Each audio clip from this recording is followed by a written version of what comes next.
I figured while I was driving, a lot of people have been asking me how, for an update on these 37-inch tires that I have on the truck right now. So I figured now would be a good time to give you that update. So overall, I love them. The look, obviously, they fill in the wheel well very, very nicely, especially now that I have the perch collars and rear 2-inch spacers on the truck. So if you buy a stock truck and you put 37s on it, they're going to fill in the wheel well pretty good, and they might look, the truck might look a little bit low just because of how large the tires are. So I recommend definitely lifting it a little bit, a couple inches in the front and rear just to complete the look. But so that's the thing about the looks is really my favorite part. It looks really cool. For off-roading, they're, in theory, they're better than 35s, but in practicality, there's not a huge difference. They really depends on which type of tires you're buying. So the ones I have are Arturo 37s. The tire is called the Trailblade Boss. It's their most aggressive tire. It's also the only one they had that would fit an 18-inch wheel in a 37-inch size. So that's really why I went with it. I wasn't a huge fan of the tread pattern on it. It's really aggressive, so I know the more aggressive the tires are, usually the louder they are, the more rough they handle. And that is the case with these. We'll talk about that in a second, but that's the reason I went with those tires. And Arturo's one of the sponsors of Midwest Off-Road Expeditions, which is the off-road group I run. And they're really nice. They come out to all of our events. They're local. They're based out of right outside of Chicago, Illinois. So they're only a few hours from us here in Michigan. And great people. They're all over the U.S. and I'm not sure if they're international as well, but they're all over the U.S. at events, off-road events. So they go to like King of Hammers type stuff. They'll go to I'm not sure if they're going to be at the Baja 1000 this year, but they go to a bunch of other different off-road events and off-road shows as well. PRI, SEMA, stuff like that. So they also have 4 Ultra 4 trucks that they're sponsoring. Ultra 4 is one of the off-road classes of racing. My buddy Dan, who you see on Instagram, Fancy Pants Dan, he has the Gen 3 Raptor in the last video. He actually has an Ultra 4 truck, and he's sponsored by them as well. His new truck he's about to do a drop on the new look of the truck. He got it completely rebuilt, paid a lot of money to have it completely rebuilt from scratch. Anyway, sorry, I'm going a little off topic, but I really like the tires. I do not like how it looks with 35s anymore. Every time I go back to the stock tires for any reason, whether it's taking it to this dealership or, other stuff, I'm not a fan of it. It just looks a little goofy with how big the truck is. So now the negatives of the off-road tires are, number one is rubbing. So the tires I have, they're 13.5 inches wide, and I have Icon wheels, 18x9s. They're the Rebound series for those who are interested. I've mentioned them in a previous video or a few previous videos, but they have a 0 offset. What that means is the factory TRX has a plus 19 millimeter offset.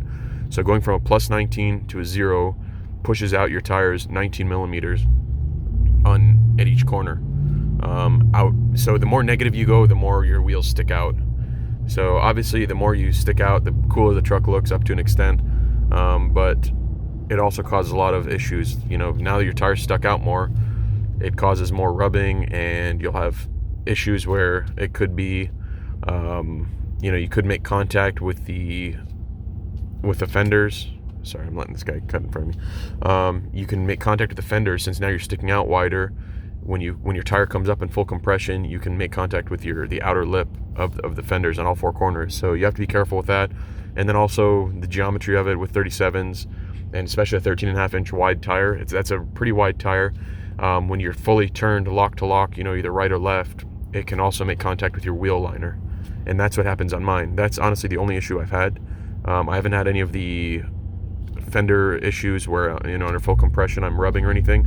But I do rub slightly, especially on the left side. The right side doesn't really rub hardly ever, if it ever does. I don't notice it, but the left side does for some reason, and it's pulling up, and I'll show you when I get to where I'm going, but it's pulling up a small spot on the plastic where every time the tire lugs hit this one spot, it's like peeling it upwards, almost like peeling up skin, and the plastic has kind of stayed in that position permanently. So the other day I went in with some snips and just snipped, a piece about this big, maybe an inch diameter, just to remove that little lip.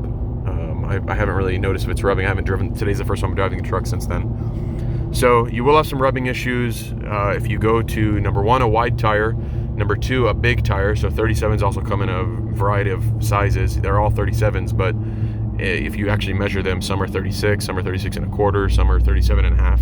You know, it depends. So like BFG KO2s are well known for being very small size tires. So if you're nervous about rubbing, I would recommend doing something small like that. You know, a KO2, they always run a little small. But Aturos, your Nittos, they run pretty true to size. They're some of the bigger 37s. The BFG, I think the KM3s run pretty close to a true 37 if I'm not mistaken. But you can just check, look on the forums or look online, and you'll find what tires actually measure. So that's the second thing you want to watch over. And third is offset of your wheels. So if you have wheels that have closer to negative, you know, 0 or even less than 0 at negative whatever, negative 12, negative 20, negative 30, you're really going to have issues. The tires are going to look awesome because they stick out so far, but you're going to have a lot of issues with rubbing, so beware of that. So that's kind of where I'm at. Otherwise, in addition to those cons, there's also the noise. So you can probably hear my tires howling right now, and that's a function of the aggressive mud trains that I'm running. If you were running, like I said, a KO2 or something like that with a less aggressive tread pattern, you know, an AT tire or an XT, you know, cross-terrain type tire, which a lot of companies are releasing these days. It's kind of a blend between the all-terrains and the mud trains. If you run something like that that's less aggressive, you probably will not have as many issues with noise and with harshness like I do. So these tires they're very stiff. They're 10-ply tires, so they're great for puncture resistance, but they're very stiff tires. So every little bump and pothole in the road, you can really feel where you couldn't on the stock tires. But that's the price you pay for going with super aggressive tread patterns and high, you know, 8 or 10-ply tires. So, and then the noise, yeah, of course, the noise, they howl. The TRX is very well insulated, so it's not a huge deal, and especially when the radio's on. Right now it's quiet in here, so I can hear them howling a little, but it's nowhere near as loud as, you know, older trucks, you know, even from 4 or 5 years ago. Just sound deadening, insulation, technology with windows. Everyone has these sound screen windows now. Ford uses them as well, or double pane glass windows. So basically, yeah, if you're in a newer truck, you'll be all right. But once they start wearing out and getting older, you will have problems with the noise, and it might get annoying to the point where you don't want to deal with it anymore. So just be aware of that with an aggressive tread pattern. So that's kind of my update on 37s. I have off-roaded them quite a bit now. No major rubbing, no issues like that. So I would recommend going to them if you want to. I can show you, I guess, my spacers back here. They're still looking great. They've been in here for a couple months now. I have not had any issues with the springs or anything like that. Bump stop still looks good. And my perch collars up front, I can show you them as well. Right there. So, like I said, I'm still happy with it. The rear has settled a little bit, even with this 2-inch spacer. So if you look at the fender gap in the front and compare it to the one in the rear, it's a tiny bit, maybe in, you know, half an inch or 3/4 of an inch difference front to back. I also removed the toolbox from the back of my truck because it weighs about 80 pounds, just to help a little bit. If I take these 2 tires out, that's 130. So that's 260 pounds just in tires. Then the chase rack alone probably weighs 70 or 80 pounds. So we're talking, you know, about 300 pounds in the bed right now, plus the straps, plus the little lights, you know, small stuff like that, but maybe 300 pounds in the bed. So if I got rid of that, it would probably level it out real nicely.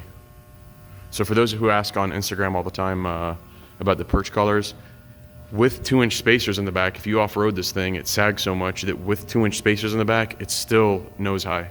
That's how big the perch collars are from Fouts. Honestly, if I could do it over again, there's another company out there. I really can't remember their name right now, but they have a 2-piece kit, and one of the pieces goes just where mine does, and then the other piece goes up here if you want to add it on for more height. And I would honestly go with that one. It's an orange spacer too. I really can't remember the name, but if I remember it, I'll type it in the comments or in the description. So that's my opinion on it. But anyways, thank you again for watching. Like I said, hit me up in the comments if you have any questions, and I'll see you on the next one.